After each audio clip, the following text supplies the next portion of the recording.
हरिः ओम तत्सत्। श्रीमते रामचंद्राय नमः। श्रीमते रामानंदाचार्याय नमः।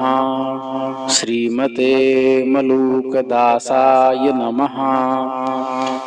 सीतानाथ समारंभां श्रीरामानंदार्य मध्यमाम् अस्मदाचार्यपर्यन्तां वन्दे गुरुपरम्परां। श्रीराम जय राम जय जय राम। श्रीराम जय राम जय जय राम। श्रीराम जय राम जय जय राम। श्रीराम जय राम जय जय राम। भक्तवांछा कल्पतरु भक्तवत्सल शरणागत वत्सल दीनबंधु दया सिंधु कृपा सिंधु निखिल हेय प्रत्यनेक दिव्यानंत कल्याण गुणगण निलय सर्वैश्वर्य सर्वात्मा जगदात्मा जगदधिकरण जगदात्मा भगवान श्री हरि की असीम अनुकंपा से हम आप सब आज पुनः श्री रामानंद संप्रदाय वैभव वर्णन के 105वें एपिसोड में प्रायश्चित तत्व का वर्णन श्रवण कर रहे हैं। तो पिछले दिन कहा पराक नाम के प्रायश्चित तक चर्चा की। फिर आता है पर्णकुर्च। ये पत्रकृच्छ का यह कठिनतम प्रकार है। जब लगातार प्रत्येक दिन पलाश उदुम्बर कमल और बेल की पत्तियां उबाली जाती है और उनका क्वाथ या रस पिया जाता है, उसके उपरांत कुशोदक अर्थात वह जल जिसमें कुशा डाल दिया गया हो वह पिया जाता है, तो वह पर्णकृच्छ कहलाता है। ऐसा लिखा है महर्षि शंख ने, पद्म बिल्व पलाशोदुम्बर कुशोदकान्येकैकम अभ्यस्तानि पर्णकृच्छ्रः। महर्षि वशिष्ठ ने कहा, पद्मोदुम्बर पलाश बिल्वाश्वत्थ कुशानाम उदकम पीत्वा षड्रात्रेणैव शुध्यति। तो इस प्रकार यह व्रत 5 दिनों का होता है और इसे जब पापी 3 दिन एवं रात उपवास करके उसको उपरांत चारों पत्तियों का उबाला हुआ रस कुशोदक के साथ उसी दिन पीता है, उसे पर्णकुर्च कहा जाता है। उस व्रत को पर्णकुर्च को पर्णकृच्छ का एक प्रकार माना जाता है। महर्षि वशिष्ठ जाबाली और महर्षि अत्रि ने पर्णकृच्छ को अश्वत्थ की पत्तियां पीपल की पत्तियां मिलाकर 6 दिनों का व्रत माना है। विष्णु स्मृति ने 7 दिनों वाले एक अन्य पर्णकृच्छ का उल्लेख किया है। कुश पलाशोदुम्बर पद्म शंख पुष्पी वट ब्रह्म सुवरचलानाम पत्रैहि क्वथितस्याम भसः प्रत्येकम पानेन पर्णकृच्छ्रः। फिर आता है पादकृच्छ। याज्ञवल्क्य के मत में यह वह प्रायश्चित्त है जिसमें पापी एक दिन केवल दिन में, दूसरे दिन रात में केवल एक बार एवं आगे केवल एक बार दिन या रात में भोजन करे, किंतु बिना किसी अन्य व्यक्ति नौकर या पत्नी से मांगे, और अगले दिन पूर्ण उपवास करे। इस प्रकार यह 4 दिनों का व्रत है। किंतु ग्रासों की संख्या के विषय में ऋषियों में मतभेद है। पराशर ने 12 ग्रास कहा है, अन्य ने 15, किसी ने 14 ग्रासों की संख्या दी है, किसी ने 10 की संख्या घोषित की है। जो श्रेष्ठ कर लेना चाहिए। पादोनकृच्छ यह 9 दिनों का होता है। इसमें 3 दिनों तक केवल दिन में खाया जाता है, 3 दिनों तक बिना मांगे खाया जाता है और 3 दिनों तक पूर्ण उपवास रखना होता है। यहाँ रात्रि वाले भोजन का आदेश छोड़ दिया जाता है, एक ही समय भोजन किया जाता है, उसे पादोनकृच्छ कहते हैं। पुष्पकृच्छ पुष्पकृच्छ याज्ञवल्क्य के मत में 1 मास तक पुष्पों को उबालकर पिया जाता है। फिर प्रसृत यावक या प्रसृति यावक बोधायन धर्मसूत्र हारित स्मृति आदि में प्रसृति का अर्थ होता है अंगुलियों के साथ खुला हाथ, किंतु हथेली में गहराई हो। इस प्रकार खुली हाथ में जौ भरे जाते हैं। तो यदि व्यक्ति दुष्कृत्यों के कारण अपने अंतःकरण को भारी समझ रहा है तो उसे स्वयं नक्षत्रों को उदित हो जाने के उपरांत प्रसृति आवक लेकर अर्थात अर्धांजलि या पसर भर जौ उबालकर लपसी बनानी चाहिए। उसे न तो वैश्वदेव को आहुतियां देना चाहिए, न बलि कर्म ही करना चाहिए। अग्नि पर प्रसृति आवक रखने के पूर्व जौ का संस्कार करना चाहिए और जब वह उबल रहा हो या उबल जाए तो मंत्र का पाठ करना चाहिए और कहना चाहिए, तू यव है, अन्नों का तू राजा है, तू वरुण के लिए पवित्र है और मधु से सिक्त है।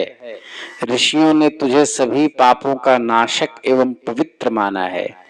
इसके उपरांत पढ़कर यह कहे कि जिनमें पापकर्ता को दुष्कृत्यों, शब्दों और विचारों और सभी पापों से उबारा गया है वो तुम हो। उसके कष्ट एवं दुर्भाग्य नष्ट हो जाएं और श्रेणियों तथा जनसंघों, वेश्याओं, शूद्रों द्वारा दिए गए भोजन से या जन्म होने पर या श्राद्ध पर खाए हुए भोजन से या चोर के भोजन से या नवश्राद्ध अर्थात मृत्यु की पहली, तीसरी, 5वीं, 7वीं, 9वीं, 11वीं तिथि पर किए गए श्राद्ध के भोजन से जो अपवित्रता उत्पन्न हो गई है या भयानक मर्मांतक पापों से, बच्चों के प्रति किए गए अपराधों से, राज्यसभा में भृत्यता करने से, सोने की चोरी से, व्रतोल्लंघन से, अयोग्य लोगों के यहाँ पौरोहित्य करने से, ब्राह्मणों के विरुद्ध बोलने से जो पाप उदित हो गया है उससे छुटकारा हो जाए। इस प्रकार कह करके उस उबले हुए को भोजन को दूसरे पात्र में डालकर आचमन करके थोड़ा खाना चाहिए। और ये देवा जो तैतरी संहिता के 1, 2, 3, 1 का मंत्र है उसका पाठ करके आत्मयज्ञ के रूप में करने से प्रसृति यावक नामक प्रायश्चित्त होता है। प्राजापत्य प्रायश्चित्त आया है, ये मनुस्मृति के 11वें अध्याय का 211, याज्ञवल्क्य 3, 319, विष्णु स्मृति 47:10, अत्रि स्मृति 119 का 120, संख्य स्मृति 18:3, बोधायन धर्मसूत्र 4-5-6। इसमें प्राजापत्य का उल्लेख किया है, इसकी परिभाषा दी है। प्रथम का वर्णन मनु ने किया है। 3-3 दिनों की 4 अवधियां होती है जिनमें कम से कम केवल दिन में 1 बार, पुनः केवल रात्रि में 1 बार, पुनः 3 दिनों तक बिना मांगे खाना एवं फिर पूर्ण उपवास किया जाता है। प्रथम 3 दिनों में केवल 1 बार दिन में, दूसरे 3 दिनों में केवल रात्रि में, तीसरे 3 दिनों में बिना मांगे और चौथे 3 दिनों में पूर्ण उपवास। इसको प्राजापत्य व्रत कहा गया है। फिर फल कृच्छ आता है, इसमें केवल फलों पर ही 1 मास रहा जाता है। श्री कृच्छ भी फल कृच्छ ही है। फलों में केवल बेल, आंवला या पद्माक्ष जिसको तालम खाना कहा जाता है यही खाए जाते हैं।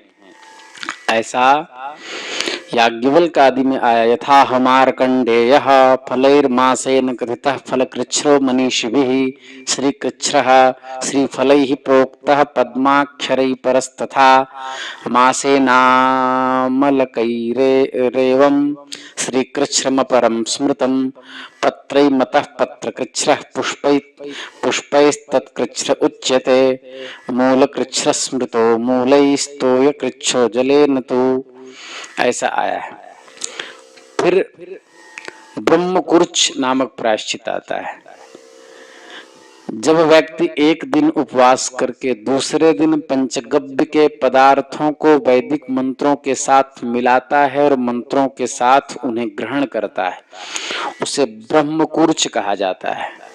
महर्षि शंख के मत में ऋग्वेद के 3:62-10 के साथ गोमूत्र, गंधद्वाराम दुराधर्षाम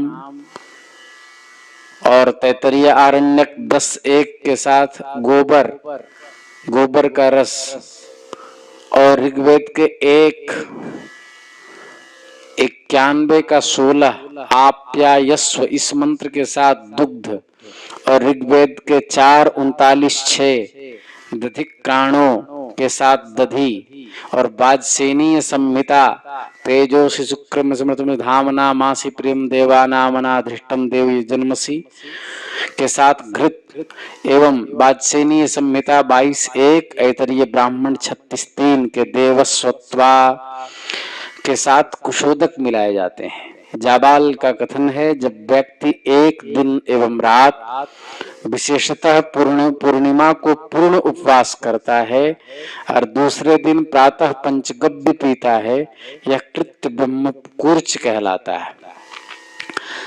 पाराशर का यह मत है कि पंचगव्य एवं ब्रह्मकुर्च एक ही है। मदन पारिजात प्रायश्चित सार आदि का भी यही कथन है। यदा याज्ञवल्क्य स्मृति यदा पुनः पूर्वेद्युर्पोष्या परेद्यु समंत्रकम संयुज्य समंत्रकमेव पंचगव्यम पीयते तदा ब्रह्मकुर्च इत्याख्यायते। ये लघु शातातप में भी आया है।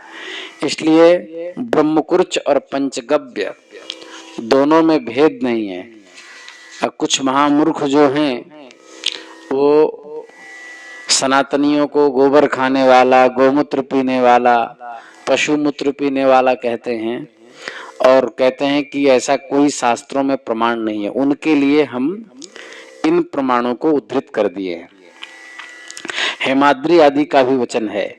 ब्रह्मकृच्छ में हेमाद्रि का वचन है कि 12 दिनों का प्रायश्चित ब्रह्मकृच्छ कहलाता है, जिसमें प्रतिदिन मध्याह्न में पंचगव्य पिया जाता है और पीने के पूर्व किसी मंदिर या गौशाला में मंत्रों के साथ अग्नि में उसकी आहुतियां दी जाती हैं।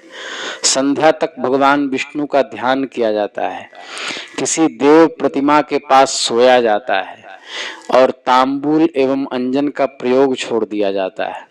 इसको ब्रह्मकृच्छ कहते हैं। फिर आता है महासांतपन। इसको हम कल कहेंगे। श्री वृंदावन बिहारी लाल की जय।